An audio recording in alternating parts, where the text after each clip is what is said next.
Warning, in the following vlog we're going to be talking about Sultry Solstices in major detail, and there will be spoilers. If you are not interested in hearing any spoilers for this series, like if you're interested in reading it later and don't want anything spoiled for you, feel free to skip this video. I will not offend me, I promise. Otherwise, if you don't mind spoilers, or you're going to forget about things I say between now and then, knowing that I may actually change things anyways, feel free to stick around and let's talk about it.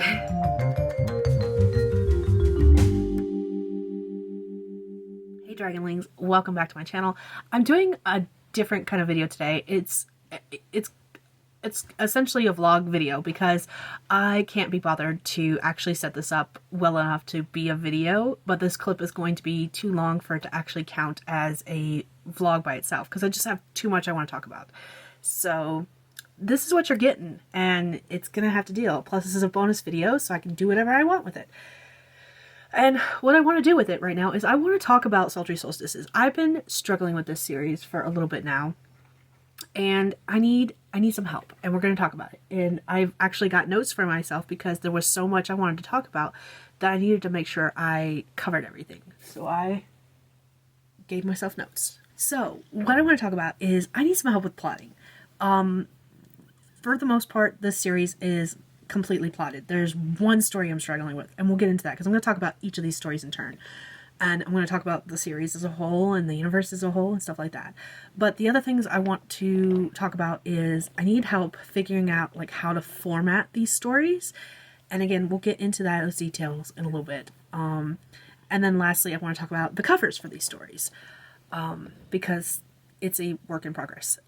This series, this universe is massive, and I have so many plans for them, even though they're short stories. If you're new here, or you haven't, you have no idea what I'm talking about, Sultry Solstices is a short story series with 7 stories. And now it is actually part of a bigger collective in a universe known as Sevenity, which has 7 series, all of which have 7 stories. So there's 49 stories total. It did not start off that way. It started off as one single story, and that was a short story that I had in an anthology that had an exclusive print run, like a short-term period print run. I can't remember what they're actually called. I don't remember. But it was published for 3 months in this anthology, and that was it. That was the short-term run. And then I got all my rights back to the stories, and I could do whatever I wanted with it. And during that time period, I got enough interest in it where enough people were like, I would love to see more of this world. So I was like, well, I did mention she has sisters. And I have always been obsessed with the legend of the 7th son of the 7th son, and how that brings about some kind of magical abilities depending on the legend being told. And I was like, let's do that, but with daughters. So I'm doing the 7 daughters of a 7th daughter. And that is basically the premise of the entire story. And each of these 7 sisters falls in love with a supernatural creature. It's different in each story, so each one gets with a different supernatural creature. In the first story, which was originally published in that anthology, we have our main characters are Tara, Dyer, and Keegan. Keegan doesn't have a last name as far as I know in the story. I'll have to read back through it and find out if he does, or if one is ever mentioned, because I don't think any of the last names is mentioned except for the Dyer sisters. And Tara is not the oldest, even though her story is first. The oldest is actually Josephina. But all that to say is that the first story is about Tara and Keegan. Tara has a penchant for getting into car accidents. She had a pretty bad car accident 6 months prior to the start of the story during the winter solstice, and she now suffers from PTSD from that. And anytime she is driving and people are coming towards her, especially if there's vehicles passing each other coming towards her, she panics and freaks out. And the story starts off with her getting into yet another car accident, and this one has totaled her car, and so she's at a car dealership trying to get a new car, and she buys this haunted car. She can now see the ghost in the car.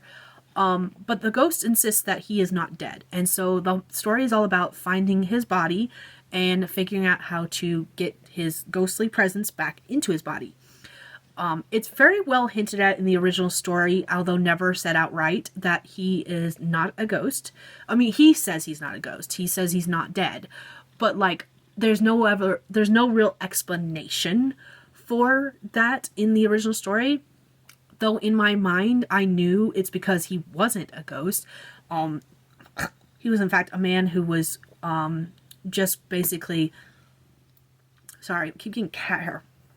He is shedding very badly, and his hair keeps floating up into my mouth while I'm talking. He insists he's not dead, and they are trying to find his body. That's the whole point of the story. And he is actually, I haven't decided exactly what he is, but the reason his ghost leaves his body is because he's performing astral projection. And it's the first time he's performed astral projection. And of course, it was after a traumatic event, a car accident. And so, like, he can't get back into his body. So that's basically the entire premise of the story. Is she's got this haunted car. She has PTSD from a previous car accident. She's gotten into another car accident, which is why she needs a new car, why she bought the haunted car. And she helps this ghost find his body so that he can return to it. And although it's never stated in the story, it's in the original version of the story, I knew in the back of my mind it was because he was performing astral projection. And one of the things I'm trying to figure out now is, with this, since it's no longer published and I've got the rights back, I am releasing each of these stories. I'm adding to the series and I'm releasing each of the stories. But I'm also modifying the story. I'm not changing the initial story itself. I might change a line or two here or there. But what I'm doing is I'm adding bits to the story. When I wrote the original story, the whole story was written in Tara's point of view. And what I'm doing now is I'm adding Keegan's point of view, and I'm adding a beginning and end chapter from Keegan's point of view. And this is where I'm also struggling with the format, and this is what I'm talking about as far as the format goes. So basically, I've got the male love interest point of view book ending either side of the female love interest point of view, and the female love interest is one of the seven sisters. And what I got to decide as far as that goes is the final chapter, the end of the book has to do two things. It has to wrap up the current story between the current characters. So in the case of the first story, Presumed Dead, it's got to wrap up the story of Tara and Keegan. But it also has to introduce the next character who will be in the following story and try to bring in the problem that's going to happen with that character. So in the case of Presumed Dead, it needs to bring in the next sister or the love interest. And what I'm trying to figure out is I've got two options. I can either have that last chapter be from the perspective of the love interest, so in this case Keegan, and also introduce the problem with the next character who's going to be featured, the main character, in the next book.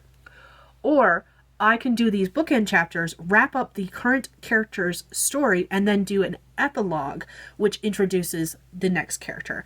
And I'm leaning more towards that, but I am curious how you guys feel about it. Would you prefer having an entire story where the last chapter would not only wrap up the current characters, but also introduce the next character? Or would you rather have it so that the story itself is wrapped up between the current characters, and then there's a epilogue featuring the character who will be the main character in the next story? So I'm curious how you guys would feel about that. Which one you would prefer. Feel free to let me know. Okay. And that is Presumed Dead. Presumed Dead, the main crux of the story is not going to change for the most part. I might change a line or two here or there depending on what I do with those bookend pieces or possibly an epilogue. That's the first problem I'm having, is figuring out the format of these stories and how I want it to look like moving forward, because I want the format to be the same for all 7 stories. And I will come back to that plot point when I get to the 7th one, because I had another idea for the format of that one as far as like the storytelling aspect of it. So we'll come back to that one when I get there. For now, that wraps up Presumed Dead. Like I said, most of the story is not changing. It's just I need to figure out how I'm going to format that and then write those last bits based on that decision. And then the second story, that is going to be Josephina and Sebastian, or Seb. He gets called Seb for short. Josephina and Seb actually knew each other when they grew up together. They were best friends growing up. She was dating another person in high school. He was always interested in her. She roughly knew it, but he never said anything to her because she was dating someone else. And he was like, I'm not going to fuck up her relationship. That's a dick move. So he never said anything to her. She ended up marrying her high school sweetheart. Now, years have passed. She's lost touch with the best friend. He disappeared graduation day. And she doesn't know what happened to him. She's never... actually, she's been blaming herself, kind of, sort of, not exactly, for however many years have passed since they graduated, because all of their friends blamed her at first. And she hasn't talked to them in years either. But, like, all of their friends blamed her for his disappearance because she got engaged right before their graduation. And so they basically assumed that he disappeared because she got engaged. And they blamed her for not knowing that he liked her too, basically. But years have passed. That's not even the point of the story. The years have passed, and she's now getting divorced. She is a witch. She is the only one of the 7 sisters who is a witch. And she is the oldest in the family. But now she's getting divorced. She is a self-petitioning witch. She's not part of a coven. And she's basically trying to find her footing and find her own way. The reason she's getting divorced, there was nothing bad between her and her husband. He was her high school sweetheart. But she never told him she was a witch. She never felt comfortable telling him she was a witch.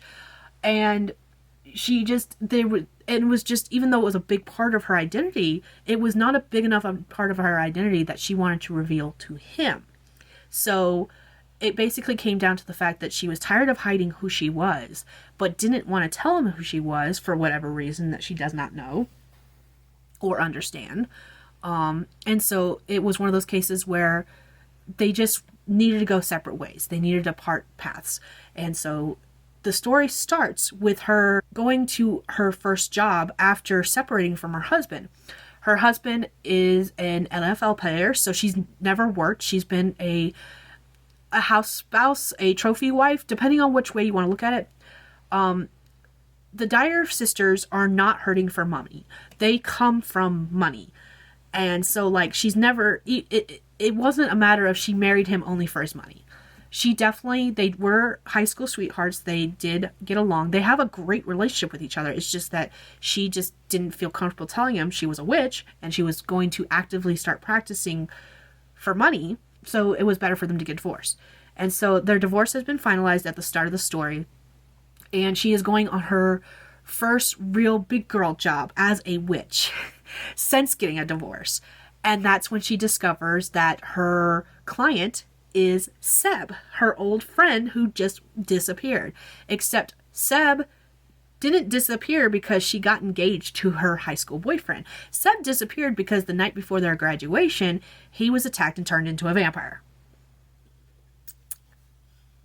Yes, you heard me right. Seb is our vampire. He is our love interest, and he runs a bookstore that's open at night. And the second story is called Imagined Overdue. Imagined Overdue. And part of that is all of these titles I want to have partake in the story. Like, there is a reason. Presumed Dead, they're assuming that Keegan's a ghost because they're assuming he's dead. Imagined Overdue, the reunion between Seb and Josephina is long overdue. And Imagined is because he works at a bookstore and she has been hired by him to help with a ghost problem. God, there is cat hair all over my face now. Ugh, I'm so sorry. Anyways, so he has hired her to help him get rid of a ghost. He's got a ghost problem in his bookstore. He doesn't know why. He doesn't know he can't see the ghost. Something is knocking books off his shelves and he's trying to figure out what it is and why. And it's a ghost. So the whole story is about their reunion with one another, her learning the truth of what happened and why he disappeared, and him learning that she is no longer with her husband, is single, and is now a practicing witch, and their reunion get together, basically. He still feels the same way about her, even though they haven't talked in years, and the reason they discover that the reason he opened she discovers that the reason he opened the bookstore is because of a promise he made to her when they were kids.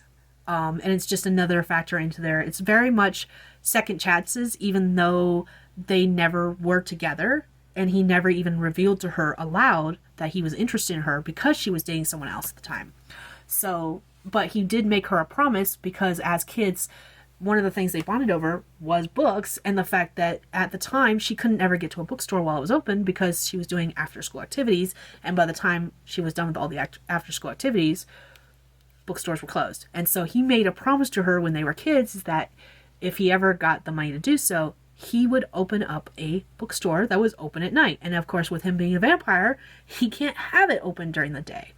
So that is the premise of the second story. The third story has actually been switched around because when I was originally plotting this series, and I didn't start plotting this series until after the first one was, I got the rights back for the first one. Like I knew right around the same time that I started having people being like, I'm interested in learning more about this world. That was when I had ideas start to percolate. Like, could this be a series? Could I tell Josefina's story? And then I was like, but how many sisters does she have? Like, that's when the ideas started percolating. But I didn't start writing and thinking of this series as a series until after I got the rights back for the story. And I've been working on it off and on since then. And so when I was originally imagining the series, the third story dealt with a Wendigo as the love interest. And then I wrote the story for a 7-day book challenge. And that did not go well. I mean, the story went well, but the first two stories were very much Hallmark sweet, they kiss at the end kind of stories. And the third story with the Wendigo was super spicy within like 2 pages. And I was like, oh, this will not work. And that was actually when the idea of connecting different universes began. There were some other stories that I have written that are also part of the Sevenity universe, which I will talk about in more detail in a different vlog. But suffice it to say is that this was the third story I wrote, and it became the first in a third series in the same universe. The Sevenity universe has a quite complicated history that I'm not getting into a lot of. I am just talking about this series in particular. So I ixnayed the story for the Wendigo and moved that to begin its own series, and I changed the main character in that series to be a cousin of the 7 sisters. So that one was knocked out, and I've had to switch the creature that was in it because I wanted all of the creatures. When I realized that story was going to be different, I was like, okay, well, technically that's a cryptid. It is a supernatural creature, but I was like, I want a different supernatural creature. And then I want to do another series. That one will be the first in its series that deals with nothing but cryptids. So that one became the first in a 7-story series that deals with cryptids, and the first one being the cousin of the 7 sisters. Now I had to figure out what to change this story to. And what I decided was that I like gargoyles, and there's not a lot of gargoyle books. And I've been obsessed with gargoyles since the 90s animated show Gargoyles came out.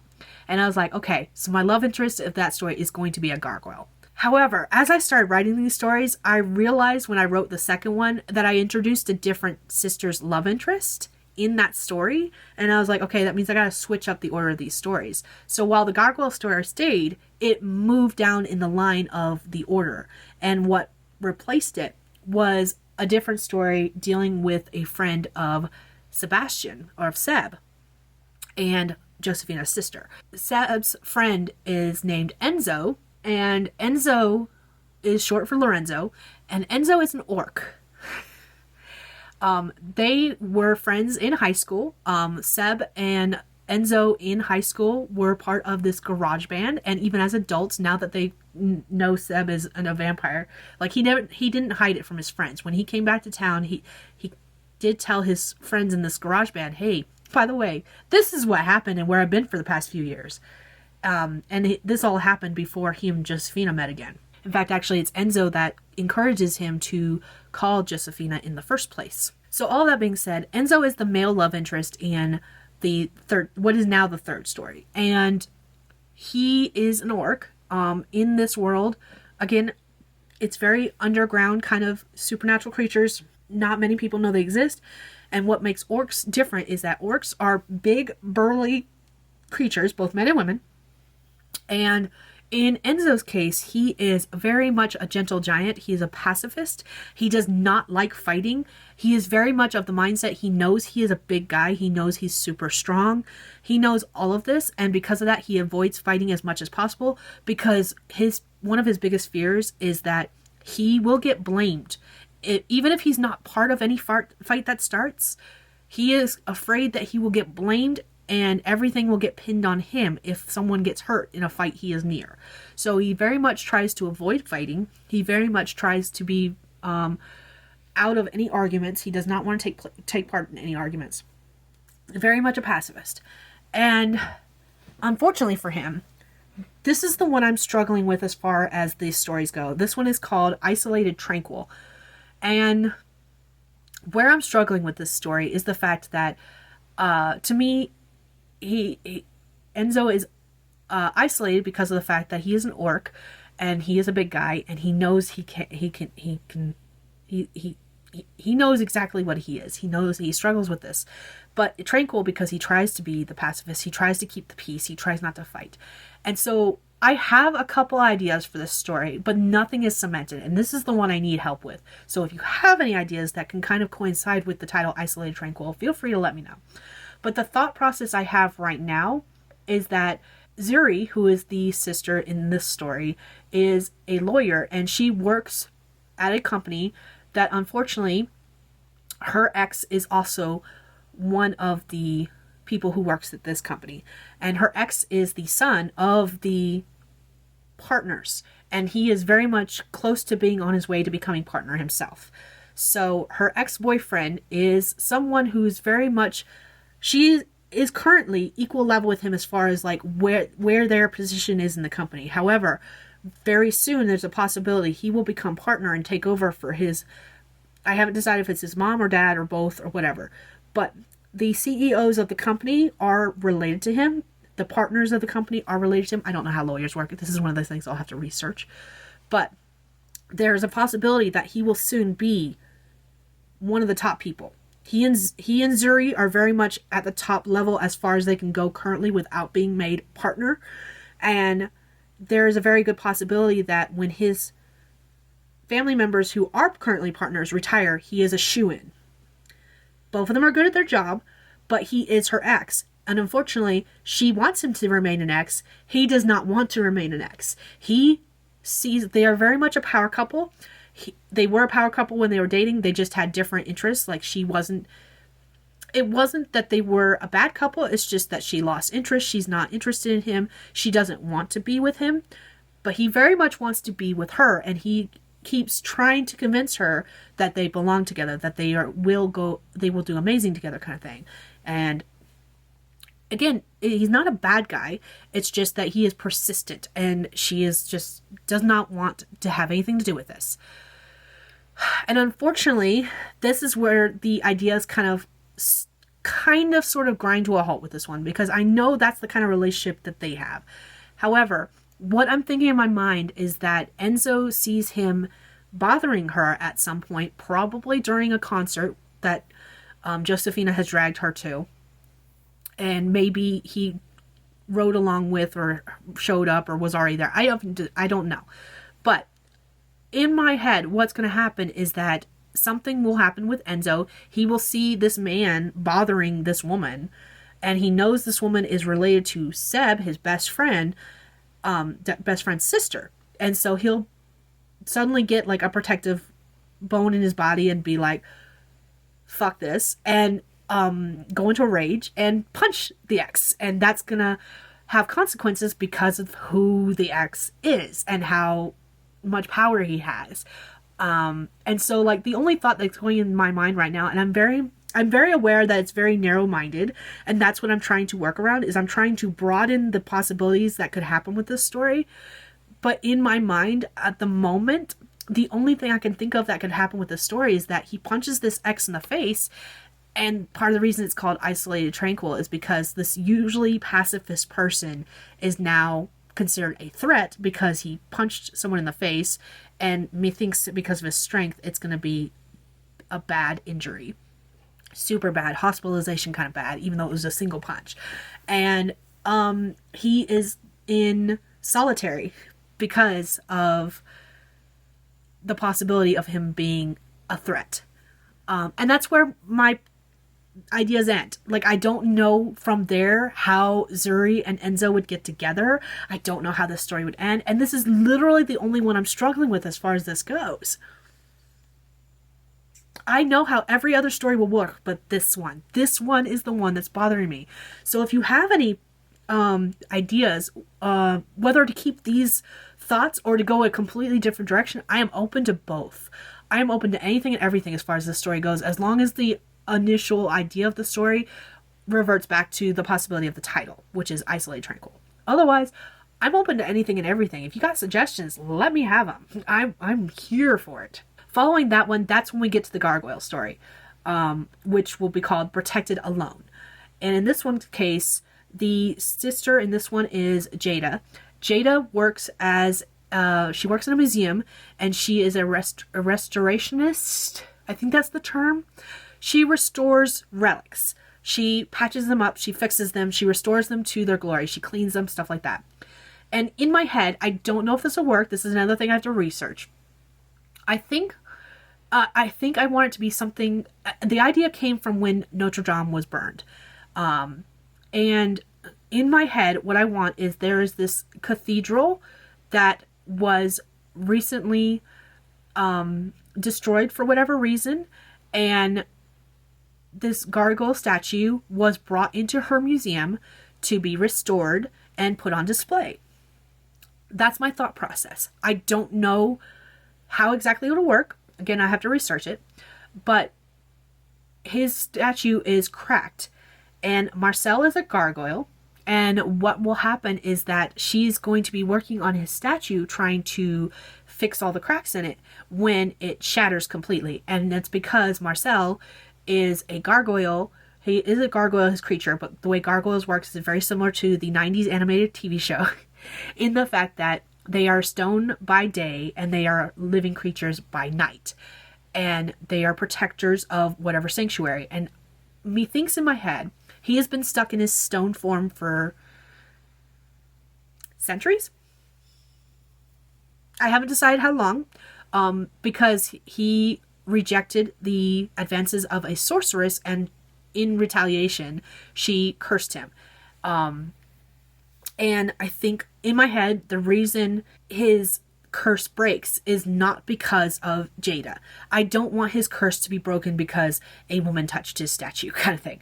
No, I want his curse to be broken because the cathedral or whatever he was guarding, because gargoyles are guardians, whatever he was guarding is no longer there, and that's what breaks the curse. And so it's about the relationship that they develop with each other, because now he's got to help her out of a bind because she was supposed to restore this statue to be put on display at her job. And of course, because he is an actual living creature, she can't do that. So that is the gist of that story. Following Protected Alone, we have Burned Cold. And this one is about Sunny and Miguel. Miguel is a hellhound. Sunny is this very... She matches her name. She's this very bubbly... There's this running joke that if there is a dangerous monster, a white woman will go up and try to pet it. Sunny is the embodiment of that. She is the white woman that'll be like, she'll see the hellhound and go, puppy, and run to it, kind of thing. And that's quite literally what happens in the story, because Miguel has been searching for years for his life mate. Hellhounds have a single life mate, and they know their scent, and he's been tracking his mate's scent for years. And unfortunately, during this winter solstice, when it's really snowy out, he has been tracking his mate's scent, who is Sunny. This is a fated mate story, and he tracks her down to this very lavish house, and he breaks into the house and breaks a window, and he's got ice stuck in his paws because he's trying to hunt her down in his hellhound form. And he finds Sunny, And Sunny, the only reason she's at this extravagant house is because she took one of her sister's place. She took Alicia's place. Alicia owns a cleaning company, and Alicia was hired to clean this extravagant house. However, Alicia gets sick, and so she can't clean this house. So she sends Sunny in her place, and Sunny is cleaning the house when Miguel finds her. And it's about them her adjusting to the fact that she's got this hellhound with her now, dealing with the consequences of the broken window and how they're going to fix that, and possibly not getting her sister in trouble because she's not supposed to be there at all. It's just supposed to be Alicia. So she's dealing with all of that and revolving around the fact that there's this hellhound that says, "You're my fated mate. We are meant to be together forever," kind of thing. And then following that is Alicia's story in Trusted False. So Alicia has the clean company. This is very much almost a Cinderella retelling in a way, because Alicia does not admit that the broken window is due to Sunny and Miguel. She takes full responsibility for it, pretending that it was broken while she was there. She even makes it out as if she was the one who broke it, like she locked herself out of the house and broke the window. However, the family who owns that house, it is a summer house, and it was closed up for the winter, and the reason she was hired was to clean it up so that as soon as the snow melts, the family could return and host their annual ball. And they're very selfish pricks who are fae. Kian is the son of this family, and he gets it in his head to punish Alicia for the broken window and the lies, because he is fae. He knows she's lying. He doesn't know why she's lying, but he decides to punish her by inviting her to the ball and humiliating her during the ball. Except for the ball is a masquerade, and when she arrives at the ball, she dances with Kian, not knowing who he is and him not knowing who she is.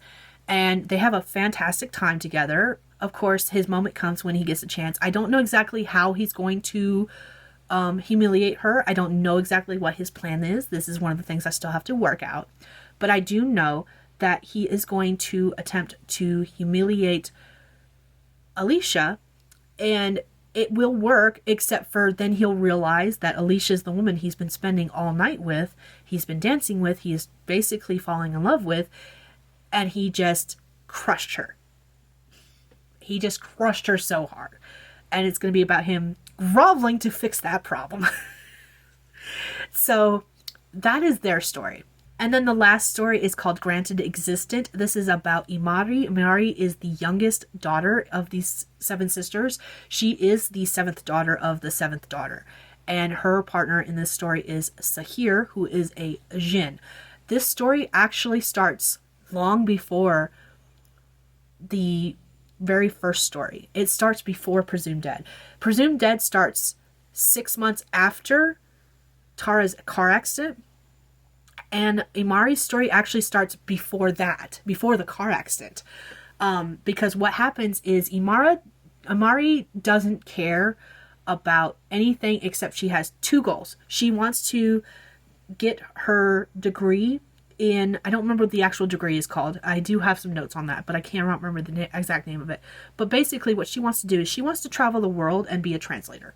That's her goal in life. She doesn't care about the family money. She doesn't care about finding a partner. She doesn't care about events, activities, anything like that. She's very single track mind, goal oriented, no time for fun and games kind of person. That is who she is. What ends up happening is, to celebrate her graduating high school, her dad gives her a teapot and says it's a very special teapot. It is an heirloom of the family. She's not really thrilled with it. It's an unwanted gift. She doesn't care about material items. She never has really cared about material items. And so she doesn't really want this teapot. However, when she goes to clean off a smudge on it, she summons the jinn that's inside of it.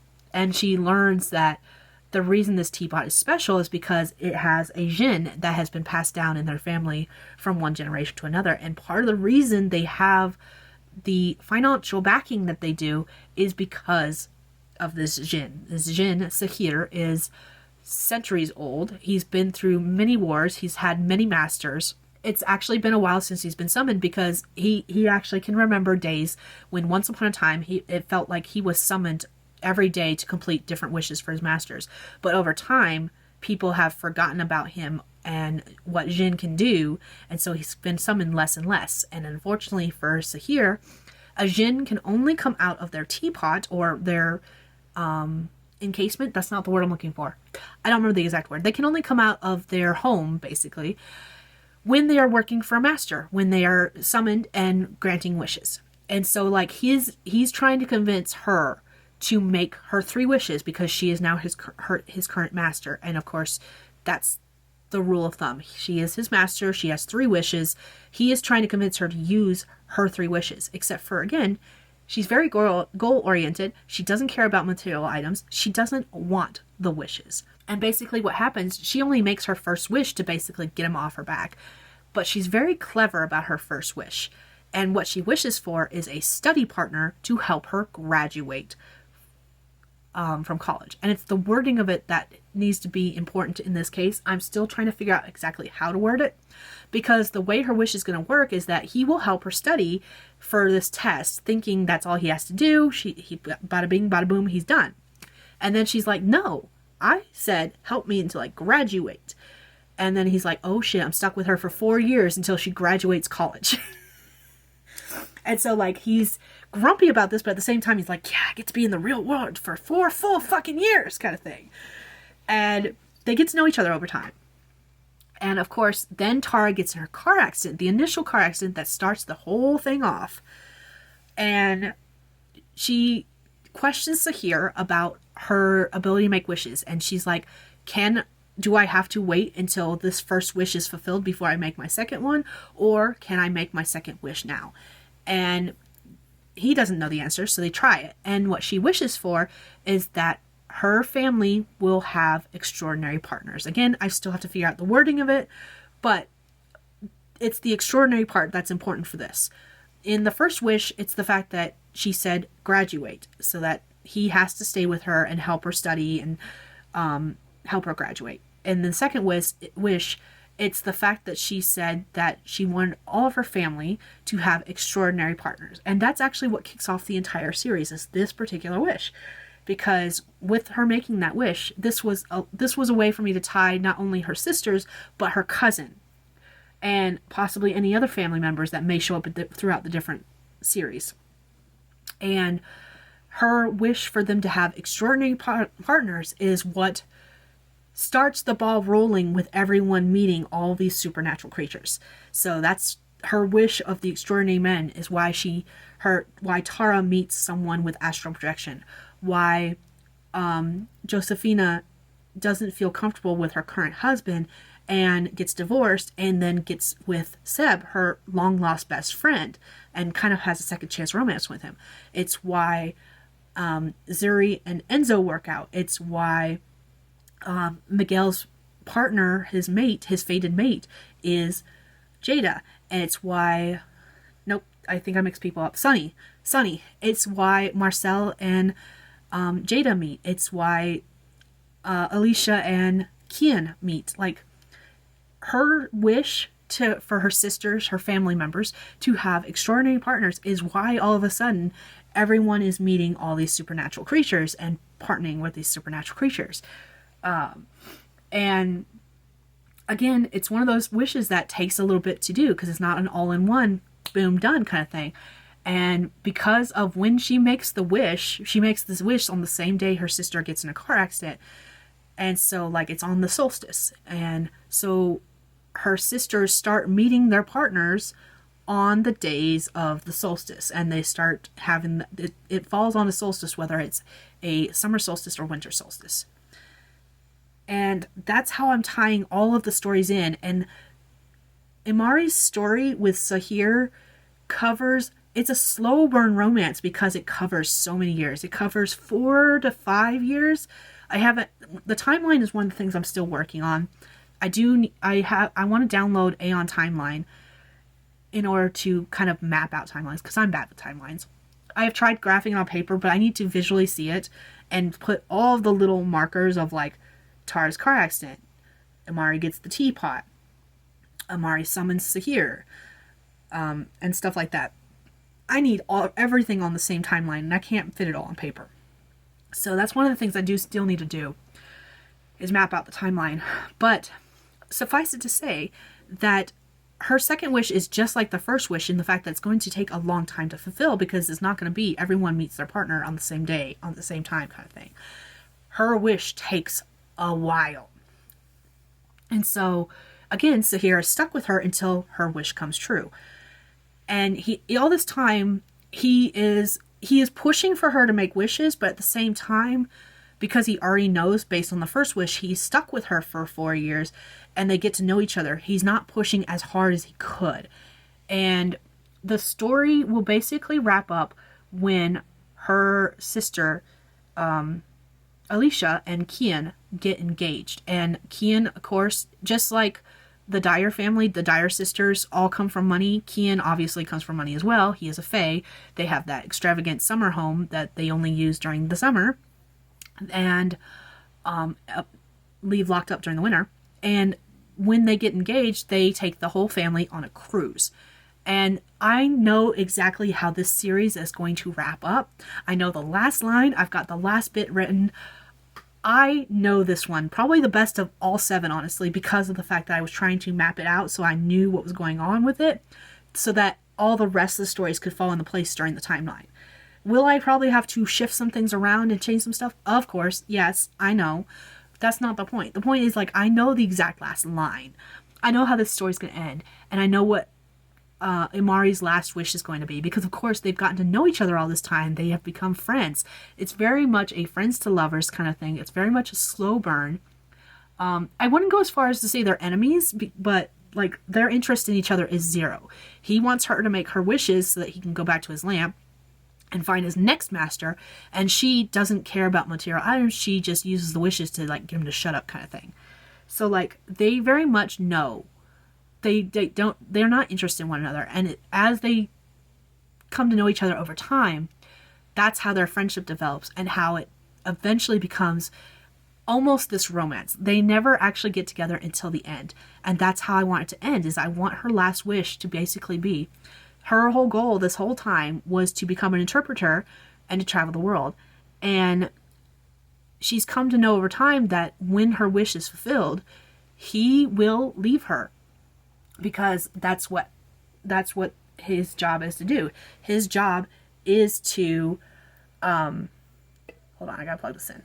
Hopefully that's charging. I don't know if it actually is or not. But so here's whole thing is the fact that he's got to find a master, and he's got to grant wishes, and he's got to keep doing that basically until the end of the world. Over time, they get to know each other, and so her last wish is about him joining her, and she asks him to marry her, basically. She words it in a way that she wants him to be with her forever and be her partner and join her on adventures. I know exactly how the series ends. I know exactly how the last story ends. Literally the only one I am struggling with at all is Isolated Tranquil, that third one. That was originally like number 5. Like it was down further on the list until I introduced the characters in number 2.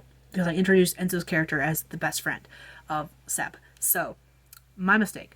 So I could possibly still change the order of the stories. I could put them later in that Enzo story, like, you know, he's possibly going to be a love interest later, but then I have to still figure out how to wrap up the story and introduce the next sister whose story will be next if I do that. So I kind of like it still the way it is, but that's a possibility so that I can avoid the story a little longer. Those are the main problems I'm having. I'm trying to figure out what I should do for the story as far as like Isolated Tranquil goes with Enzo and Zuri. I'm trying to figure out the format of the stories. I do want to still keep the love interest story first, or chapter first, followed by the sister story, and then the bookend with the love interest chapter again. I just have to figure out if it's going to be love interest chapter that wraps up their story, and then an epilogue with the new sister's story, a new character's story, or if that last bookend chapter will be both wrapping up the main story and introducing the next character. So I've got to figure that out. And then the last thing is that with this last story, with Imari and Sahir's story, I had a thought that maybe I would reverse it so that the main storyline is actually from Sahir's point of view, so that the bookend chapters are Imari's point of view. So it's the sister's point of view who are the bookend chapters, with Sahir being the main character of the story. It's an idea I'm playing with. I haven't decided if I'm going to do that or not. I kind of want to write it both ways to see how it changes the story. But I'm actually kind of leaning towards that. I'm leaning towards making Sahir the main character of that story and Imari the secondary character. I haven't decided what I'm going to do yet, but we'll figure it out. And then the last thing, I've had covers on the screen the entire time with each story I talk about. And this is the covers that are going to be for right now. But they're not the covers, they're not the covers I want for these stories.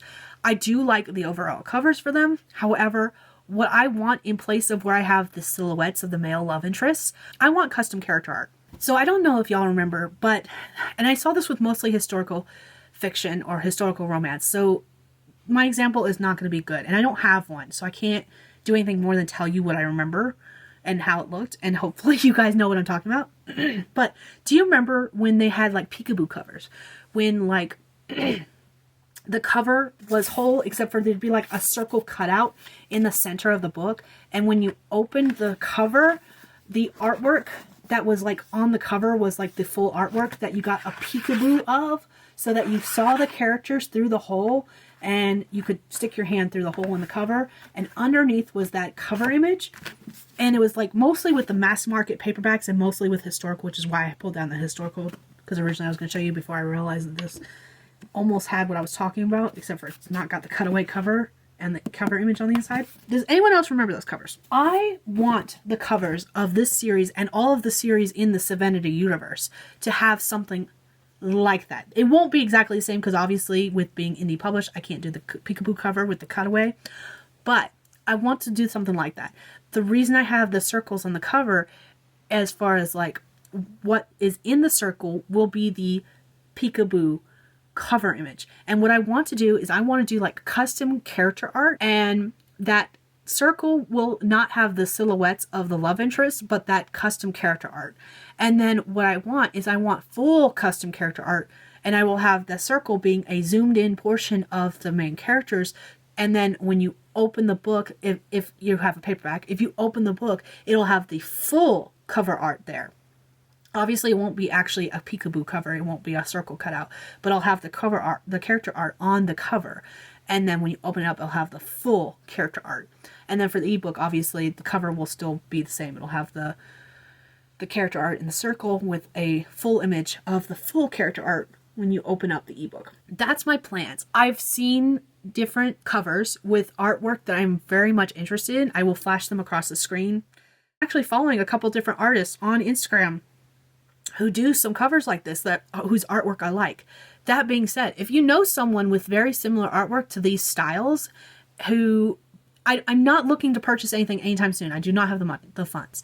But eventually, within the next year, maybe 2, I would like to have the covers to have custom character art of all of my characters and have the peekaboo cover.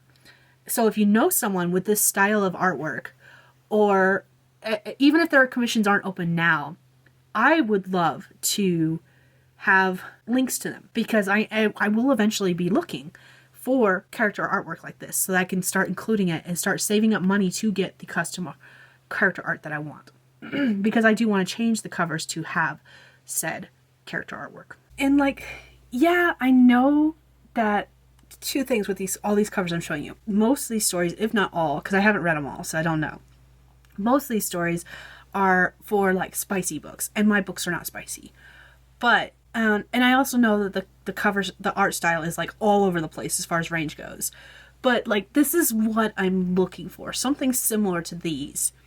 And then the other thing is that I would love is, because I love supporting artists and I don't want any AI work at all, no AI. So if you know someone that you're going to suggest and they use AI, forget it, please, no.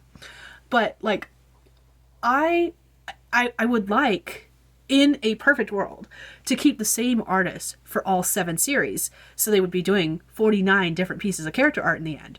So if I could find someone who was willing to do something like payments, or a deal for collective work, getting all 7 for a deal, or even someone who does payments, definitely, because I like supporting new artists, and I would love to support newer artists, if there's someone who's because a lot of when I'm finding the artists, I am finding some of the artists who did these covers and their commissions are closed for the foreseeable future. Which again, I don't mind waiting because I can't do anything right now anyways.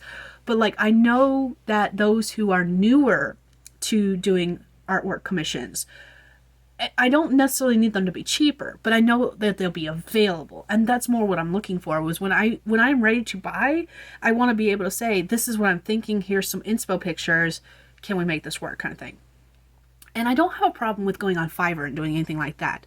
But at the same time, I want to make sure whoever I talk to, whoever I commission, is not going to use AI at all. And like, I feel like everything's getting flooded with AI these days. Okay, I've been having technological issues galore with this, but like, I don't have a problem with anyone on Fiverr. The problem is that it's very easy to lie, and I can't always tell AI art apart from real art. AI is getting better with every passing day, to the point where like, I sometimes can't tell when something is AI or not. And I have no desire to use AI at all. And so I want to make sure that whoever I work with is not going to lie to my face and be like, see the fact that I am eventually going to need 49 different pieces of artwork, and be like, yeah, I got you, boo. And it turns out they're using AI to make all of it. Like, I don't want that. And so that's my fear of going on Fiverr, is that I will find something like that. And yeah, of course, I don't have to mention that, yes, I'm going to eventually probably try to keep you for 49 pieces of artwork. I don't have to say that. But at the same time, commission artwork that's well worth the time and energy is expensive. And I know this. That's part of the reason why like I can't do it right now. Is because it's expensive. And like, I'm fully prepared to pay those expenses. But at the same time, I know that the moment I say I'm going to eventually need 7 pieces of artwork for just one series, and I'm eventually going to need 7 series done, even if I go with a different artist for each person. And again, I don't begrudge anyone this. I don't begrudge them wanting to make a sale. I don't begrudge them anything like that. But I don't want someone who is so greedy that all they see is dollar signs, and then they cut corners because of it and use AI. And I definitely, even if it's just like, I've heard a couple people say recently, and I don't know how long these guys have been artists, and I don't know if they have only become artists since AI has come around, but I've heard a couple people mention in passing that what they do with AI is that they use AI, but they use it as like to make a mock-up model, and then they use that mock-up model to create their artwork. And I'm like, I don't want that either. I don't want that either, because I want to know full well when I publish these on Amazon that I can check off Amazon's little box saying that no AI was used in the creation of this work, which means I need to make sure that whoever is creating work for me doesn't use AI. So that's why I'm a little iffy about using Fiverr. Otherwise, I wouldn't have a problem with it. If you do have someone you know on Fiverr who does great work that matches these art styles, feel free to suggest them to me, because I will go look at their work all day long. Hi, Ogre. So yeah, that's where I stand. I have all these artwork pieces that I really like the covers on. I like the art style. And yes, again, wide range of art style. But I'm not picky about the art style. I am open to whatever. I've been looking for people who do humanoid creatures that are supernatural creatures, because again, in a perfect world, whether this happens or not, to be foreseen, but in a perfect world, I would like to keep whoever I'm using for this 7 sets. I am going to keep the artist for all 7 of the first series, no matter what. But even if each series has to have a different artist, I don't mind that, as long as all 7 within each series are the same artist. And I want to know I found people who can do supernatural creatures, because like, eventually I'm going to have monsters that are like hiding in the closet, and I don't want them to be cartoonish like Monsters Inc. kind of monsters. I want them to be scary looking humanoid monsters. And I need someone who can do the cartoonish style without making them look like kids' cartoons. I hope that makes sense, because especially when it comes to like monsters in the closet, monsters under the bed, I know that's where we can get either super realistic or super cartoony. And I need that in the middle. I like the cartoon covers for the character art, and I want the full body character art of my characters going that style. But I also want to make sure that it's not too cartoony, like kids animation cartoony. Because while these are on the sweeter side, they are still catered towards adults because they feature adult characters. So I'm not too picky with the artwork, but at the same time, I guess I am.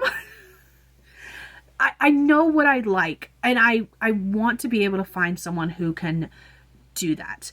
I can't really describe what I like. All I can show you is samples and be like, I'm looking for something similar to any of these kind of thing. And that's what I hope to get out of this, is that with the images I'm flashed on the screen, I've shown you what I'm kind of interested in as far as like what I'm looking for in the long run as far as character art goes that I can use on the cover. Because that's the other thing. I need character art that I can use as character art but also put on the cover. And I know that some people have different rates for that kind of thing, or they only allow you to do certain things, and it's the one thing I've never really understood as far as like legality stuff goes. So that's another thing I'm gonna possibly have to research, is all the legalities in this stuff.